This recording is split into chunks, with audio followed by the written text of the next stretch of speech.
Hello student, welcome to science with Simran. आज हम एक और शानदार चैप्टर को बहुत ही आसान भाषा में समझने वाले हैं, तो तैयार हो जाइए और चलिए शुरू करते हैं। तो आज हमारा चैप्टर है क्लास 10 का चैप्टर नंबर 2, अम्ल, क्षार एवं लवण। इस अध्याय में हम क्या सीखने वाले हैं? सबसे पहले इस अध्याय में हम सीखने वाले हैं कि अम्ल क्षार का परिचय और फिर सूचक क्या होता है जिसके द्वारा पता करोगे।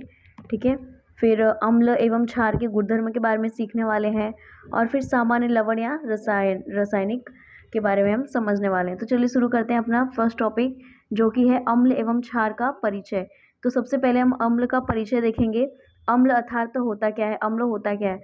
जो पदार्थ जल में घुलने पर अथवा जलीय विलयन में घुलने पर एक धनात्मक आयन के रूप में H+ दे, ऐसे पदार्थ को अम्ल कहते हैं। मतलब क्या हो कि अगर हम किसी भी पदार्थ को जल में घोल रहे हैं, मान लीजिए हमारे पास जल है और उसमें हमने एक पदार्थ को घोल दिया, अब वो जल में H+ आयन मुक्त करता है। ठीक है। जैसे ही जल में जा रहा है उसके बाद क्या हो रहा है, वो H+ आयन मुक्त करेगा। अब जैसे ही वो H+ आयन मुक्त कर रहा है तो हमको समझ जाना चाहिए कि ये पदार्थ क्या है, अम्ल है। ठीक है। कभी भी कोई भी पदार्थ अगर जल में घुलने पर H+ आयन मुक्त करे तो वो पदार्थ होगा H+। ठीक है। इसी प्रकार से हम अम्ल को परिभाषित करते हैं कि अगर हमें H+ प्राप्त हो रहा है तो हम बोलेंगे ये अम्ल है।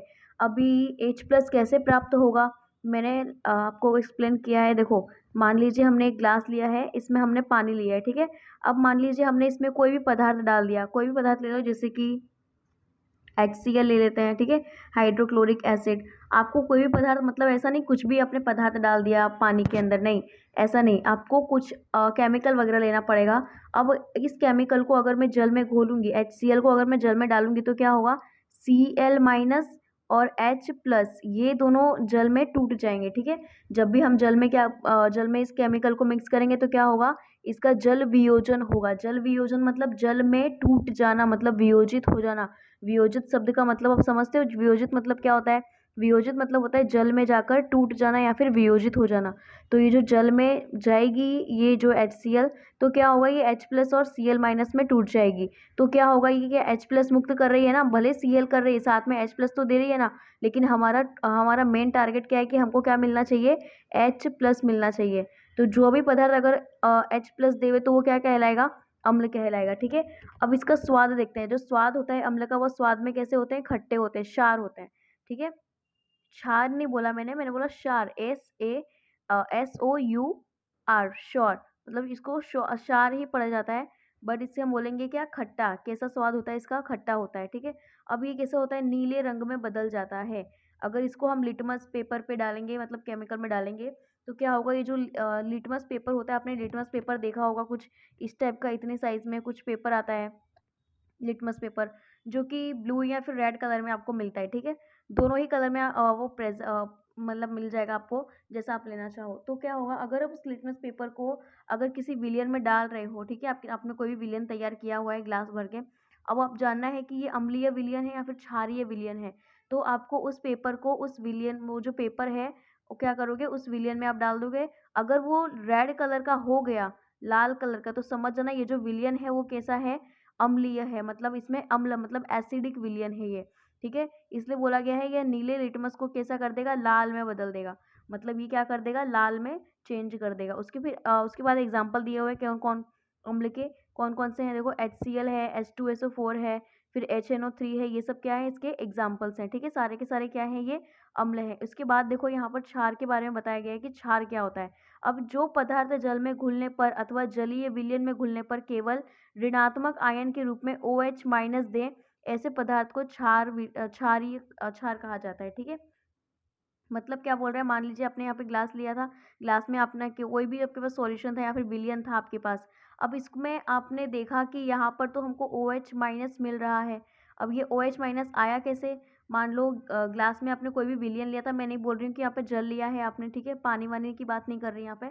मैंने बोला कि यहाँ पर मैंने कोई विलियन लिया है। विलियन आपको पता होगा, विलियन क्या होता है, जब भी हम विलय एवं विलायक को, मान लीजिए कोई केमिकल को जब हम विलायक में घोलते हैं, विलायक क्या होता है, विलायक सिर्फ और सिर्फ मात्रा के ऊपर नाम दिया गया है। अगर किसी विलियन में मान लो कोई ग्लास है, इसमें कोई लिक्विड भर के रखा है, इसमें अगर किसी चीज़ को घोला गया है, तो वो क्या होगी विलय, और जिसमें घोला गया है वो होगा विलायक।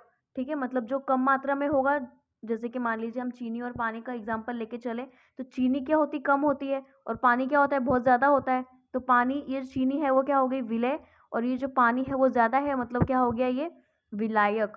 ठीक है, इसलिए अब इन दोनों को अगर मैं मिक्स कर दूं, चीनी और पानी को, ये जो पूरा बन जाएगा क्या बन जाएगा, ये विलियन बन जाएगा। ठीक है, अब ऐसा ही किसी कोई विलियन में चीनी और पानी का मैंने एग्जांपल दिया था जस्ट। अब मैं दूसरा कोई केमिकल को किसी में मिक्स कर दूं, ठीक है, कोई केमिकल को अगर मैं मिक्स करना चाहूँ और मैंने बना दिया एक न्यू विलियन, कोई भी नया विलियन बना दिया है। अब उस विलियन को बनाने से होगा क्या, ये जो विलियन है वो क्या हो जाएगा, अगर मैं इसमें कोई भी, मान लीजिए अगर मैं देखने जा रही हूँ कि इस विलियन में एक्चुअल में हो है क्या, तो मैंने क्या किया, कोई भी विलियन था उसमें मैंने NaOH का विलियन लिया है। ठीक है, मैं जस्ट एग्जाम्पल के लिए बता रही हूँ कि मान लीजिए मैंने इसमें क्या लिया है, NaOH का विलियन लिया है। अब NaOH जब ये जल में हम घोलेंगे NaOH को, मान लीजिए हम अगर जल में घोल दे रहे हैं क्या, NaOH, NaOH घोलने के बाद क्या होगा, यहाँ पर ये OH पानी में आ जाएगा, और अगर पानी में हमको OH प्राप्त हो रहा है मतलब ये क्या है, क्षार है।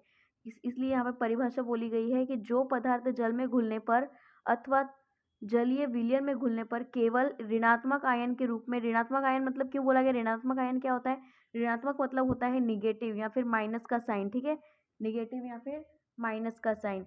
अब ये ऋणात्मक आयन है तो ऋणात्मक आयन के रूप में हमको क्या मिल जाएगा, OH, इसलिए यहाँ पर OH के ऊपर माइनस लगा हुआ होता है। ठीक है, और ऐसे पदार्थ को क्या बोलते हैं, क्षार बोलते हैं। अगर OH माइनस मिल रहा है तो क्षार, H प्लस मिल रहा है तो अम्ल। अब इसका स्वाद देखते हैं, ये स्वाद में कैसे होते हैं, कड़वे होते हैं। जो क्षार होते हैं वो स्वाद में कैसे होते हैं, कड़वे होते हैं, इनका साबुनी स्पर्श होता है। मतलब अगर आप इसको स्पर्श करोगे और इसका साबुनी स्पर्श होता है, मतलब अगर आप इसको स्पर्श करोगे तो कैसा आपको साबुन, जैसा आप जब साबुन को छूते हो तो कैसा स्पर्श होता है, एकदम स्लिपी स्लिपी, मतलब आपका हाथ बार बार फिसलता है। तो जैसे ही आप किसी क्षार को टच करोगे तो आपको कैसा फील होगा, एकदम साबुनी, मतलब एकदम स्लिपी स्लिपी, मतलब एकदम आपका हाथ फिसलेगा उसको टच करके। नेक्स्ट देखते हैं, लाल लिटमस को नीला बना देता है। ठीक है, ये लाल लिटमस पेपर को क्या करेगा, नीला बना देगा। मतलब जैसे कि अभी हमने अम्ल में देखा था, अम्ल में क्या कर रहा था, अगर हम लिटमस पेपर को इसमें डालेंगे तो वो क्या कर देगा, लाल कर देगा लाल लिटमस को। ठीक है, मतलब अगर लाल कर देगा, लाल कर देगा। और अगर हम क्षार में अगर कोई कोई लिटमस पेपर को डालेंगे तो वो क्या कर देगा, पेपर को नीला बना देगा।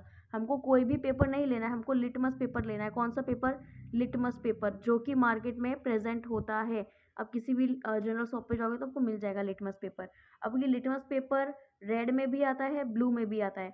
अगर आपने रेड लिटमस पेपर को, मान लीजिए आपके पास रेड कलर का कोई पेपर है लिटमस का, तो अगर उस रेड लिटमस पेपर को आप सॉल्यूशन में डाल रहे हो और चेक कर रहे हो कि ये कैसा है, अम्लीय है या फिर क्षारीय, अगर रेड है आपके पास, अगर वो नीला हो गया, ठीक है, नीला हो गया, तो समझ जाना वो क्या होगा, क्षार। क्योंकि क्षार क्या करता है, लाल लिटमस को नीला बना देता है। अगर मान लीजिए वो लाल का लाल ही रहा, मतलब वो कैसा विलयन है, अम्लीय विलयन है। अगर लाल रहा तो कैसा होगा, अम्लीय। और अगर क्षार हो गया तो कैसा हो जाएगा, क्षारीय। मतलब ये नीला हो गया तो कैसा हो जाएगा, क्षार हो जाएगा, मतलब वो विलयन कैसा होगा, क्षारीय। इसलिए बोलते हैं अम्ल क्या करता है, लाल, और क्षार क्या कर देगा, नीला। इसको आप एक एग्जाम्पल के द्वारा भी समझ सकते हो कि अनिल, ठीक है, अनिल मतलब अ से हो जाएगा अम्ल, और नी मतलब नीला को क्या कर देगा, लाल कर देगा।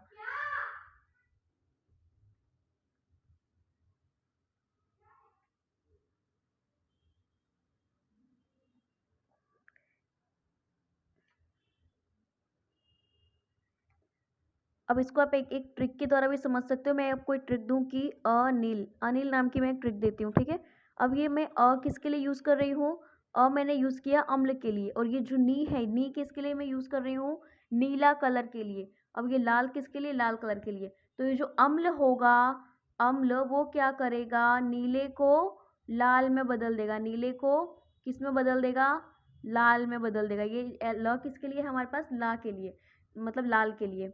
तो ये जो अम्ल है वो नीले को लाल में बदल देगा। इसलिए अनिल नाम की एक ट्रिक याद रखना कि अनिल में क्या है, अम्ल है, नी ल, मतलब नी को, मतलब नीले को किस में बदल देगा, लाल में बदल देगा। ठीक है, अम्ल जो होगा वो नीले को लाल में बदल देगा, ये याद रखना। इसके बाद दो कुछ, और क्षार का क्या होता है, क्षार में क्या करेगा वो नीला बना देगा, मतलब लाल होगा तो वो नीले में चला जाएगा। ये याद रखना, मोस्ट टाइम पे पॉइंट है ये। उसके बाद हम देखते हैं सूचक के बारे में। यहाँ पर सूचक क्या होता है, इंडिकेटर। ये एग्जाम्पल दिख रहे हैं आपको, ये वाले, ये क्या है, क्षार के एग्जाम्पल है, जैसे NOH, सोडियम हाइड्रोक्साइड, KOH, मतलब जिसमें भी OH दिख जावे, ठीक है। अगर किसी में भी आपको OH दिख रहा है, देखो इसमें भी OH है, इसमें भी OH है, इसमें भी OH है, तो ये क्या होगा, क्षारीय विलयन या फिर क्षार कहलाएगा, ठीक है। अब हम देखते हैं सूचक क्या होता है। अब वो हमने सूचक के भी मैंने बताया सूचक क्या होता है, जैसे कि लिटमस पेपर आपने लिया तो वो हमको बता देगा कि ये है क्या, है क्या, जैसे कि ये अम्ल है या फिर क्षार है। तो ऐसे ही हमको किसी भी चीज़ के बारे में पता करना है। मान लीजिए आपने एक साबुन को पानी में घोल दिया है, ठीक है। अब देखना है कि ये जो पानी में, ये जो कोई भी लिक्विड है आपके पास, कोई भी द्रव अवस्था में कोई चीज़ पाई जा रही है, अब आपको देखना है वो अम्ल है या फिर क्षार है। तो सीधा सी बात, आप क्या करोगे, लिटमस पेपर का यूज़ करोगे। लिटमस पेपर का यूज़ करने पर क्या होगा, ये बता देगा कि आपका जो विलयन है वो अम्लीय है या फिर क्षारीय है, ठीक है। फॉर एग्जाम्पल, अगर आप लिटमस पेपर का यूज़ करोगे और आपने एक साबुन को पानी में घोल के रखा है, अब उस, जिसमें आपने साबुन को पानी में घोल के रखा है, उस विलियन में आप अगर लिटमस पेपर को डालोगे, तो मैंने बताया था साबुन है, ठीक है। अब वो साबुन को अगर आप उसमें डालोगे लिटमस पेपर में, तो क्या होगा, ये जो लिटमस पेपर है वो कैसे कलर का हो जाएगा, नीले कलर का। ये जो साबुन आपने लिया, इसके ऊपर आपने लिटमस पेपर को रखा थोड़ी देर, तो ये कैसा हो जाएगा, नीले कलर का। नीले कलर का क्यों हो जाएगा, क्योंकि साबुन जो होता है वो क्षार होता है, ठीक है। इसलिए यहाँ पर बोला गया था कि इसका जो स्पर्श होता है वो कैसा होता है, साबुनी स्पर्श होता है। इसलिए यहाँ पर जो साबुन है वो कैसा हो जाएगा, क्षार होगा। मतलब समझ गए आप, क्षार जो होगा वो क्या कर देगा, लाल को नीला, और जो अम्ल है वो क्या कर देगा, नीले को लाल, ठीक है। अब हम करते हैं सूचक के बारे में। सूचक भी यही है, वो हमको बताएगा। ये सूचक मतलब क्या होता है, किसी चीज़ के बारे में बताना, किसी चीज़ के बारे में जानकारी देना। सूचक शब्द का मतलब ही क्या होता है, किसी चीज़ के बारे में जानकारी देना या फिर किसी चीज़ के बारे में इशारा करना, बताना, ठीक है।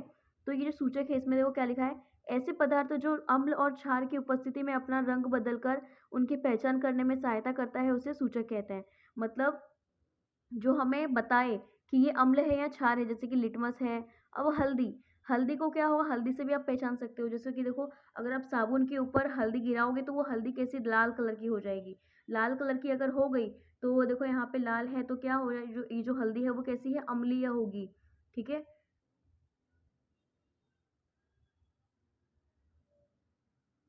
हल्दी कैसी हो जाएगी, अम्लीय हो जाएगी। उसके बाद फिनोप्थेलिन भी होता है, केमिकल होता है। फिर मिथाइल ऑरेंज भी आप देखोगे लैब में और ये आसानी से प्रेजेंट रहता है। इसके बाद आप देखोगे कि यहाँ पर सूचक जो है, अगर हम लिटमस लेंगे, ठीक है, लिटमस लेंगे तो क्या होगा, ये नीले को लाल में बदल देगा। अगर हम हल्दी लेंगे, हल्दी, ठीक है, हल्दी क्या करेगा, लाल को पीले में बदल देगा। फिनोप्थेलिन लेंगे तो क्या करेंगे, ये गुलाबी को रंगहीन कर देगा, मतलब गुलाबी कलर की कोई आपका लिक्विड है या फिर कोई विलियन है तो वो क्या कर देगा, इसको रंगहीन बना देगा। अगर आपने मिथाइल ऑरेंज लिया है तो मिथाइल ऑरेंज क्या करेगा, पीले को लाल बना देगा, ठीक है। ये याद रखना, ये इंपॉर्टेंट है तो इसको याद ही कर लेना।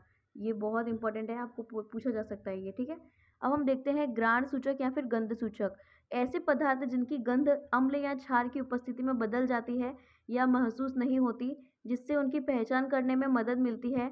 उदाहरण देखो, जैसे कि क्या बोला है यहाँ पे, बदल जाती है या फिर महसूस नहीं होती, जिसकी पहचान करने में मदद मिलती है। मतलब क्या हो रहा है, किसी की स्मेल से आप पहचान जाओ। ग्राण सूचक, ग्रहण मतलब क्या होता है, आपकी नोज, ठीक है, स्मेल, स्मेल जो है उसकी बात की जा रही है यहाँ पे।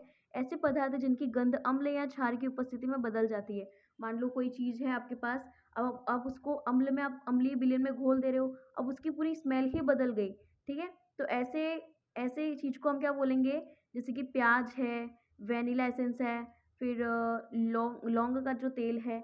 अब इन सबको अगर अगर आप क्या करोगे, अम्लीय विलयन में घोल दोगे तो इनकी स्मेल ही एकदम बदल जाएगी, एकदम चेंज हो जाएगी। तो ऐसे ही इंडिकेटर को हम क्या बोलते हैं, या फिर ऐसे सूचक को हम क्या बोलेंगे, ग्राण सूचक, ठीक है। आप एग्जाम में इतना लिखोगे ना, आपको फुल मार्क्स मिल जाएंगे अगर आपने ग्राण सूचक के बारे में अगर एग्जाम में पूछ लिया तो, ठीक है।